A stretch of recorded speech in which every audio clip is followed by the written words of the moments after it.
ভৱিষ্যতে ভগৱানে নকৰক তেওঁলোকৰ পৰিয়ালত এনে ধৰণৰ দুৰ্যোগ আহি পৰিলে তেওঁলোকে তেওঁলোকৰ চাকৰিত থকা ৰেচিডুৱাৰী চাকৰি থকা কালছোৱাত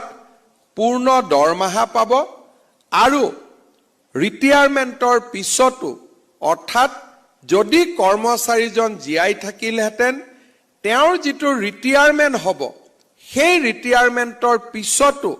যদিও কৰ্মচাৰীজন আমাৰ মাজত নাই তেওঁ পেনশনো পাই থাকিব আমাৰ এই ধৰণৰ ব্যৱস্থা অসমত আমি বৰ্তমান ৰূপায়ণ কৰি আছো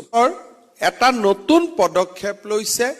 যে সৰ্বশিক্ষা অভিযানত ঠিকাভিত্তিক শিক্ষক ৰূপে কাম কৰা আটাইকেইজন শিক্ষকক ৩৫,০০০ শিক্ষকক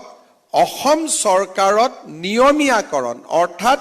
অসম চৰকাৰৰ ৰেগুলাৰ কৰ্মচাৰী হিচাপে আমি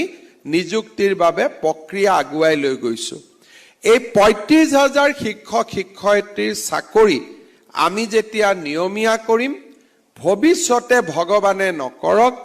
তেওঁলোকৰ পৰিয়ালত এনে ধৰণৰ দুৰ্যোগ আহি পৰিলে তেওঁলোকে তেওঁলোকৰ চাকৰিত থকা ৰেচিডুৱাৰী চাকৰি থকা কালছোৱাত পূৰ্ণ দৰমহা পাব আৰু ৰিটায়াৰমেণ্টৰ পিছতো অৰ্থাৎ যদি কৰ্মচাৰীজন জীয়াই থাকিলহেঁতেন তেওঁৰ যিটো ৰিটায়াৰমেণ্ট হ'ব সেই ৰিটায়াৰমেণ্টৰ পিছতো যদিও কৰ্মচাৰীজন আমাৰ মাজত নাই তেওঁ পেনশনো পাই থাকিব আমাৰ এই ধৰণৰ ব্যৱস্থা অসমত আমি বৰ্তমান ৰূপায়ণ কৰি আছো মই ভাবো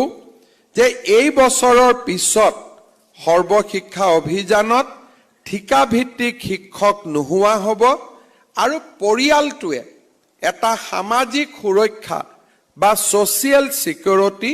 লাভ কৰিবলৈ সক্ষম হ'ব আজিৰ দিনটোত মই পুনৰ এবাৰ ১০৩ গৰাকী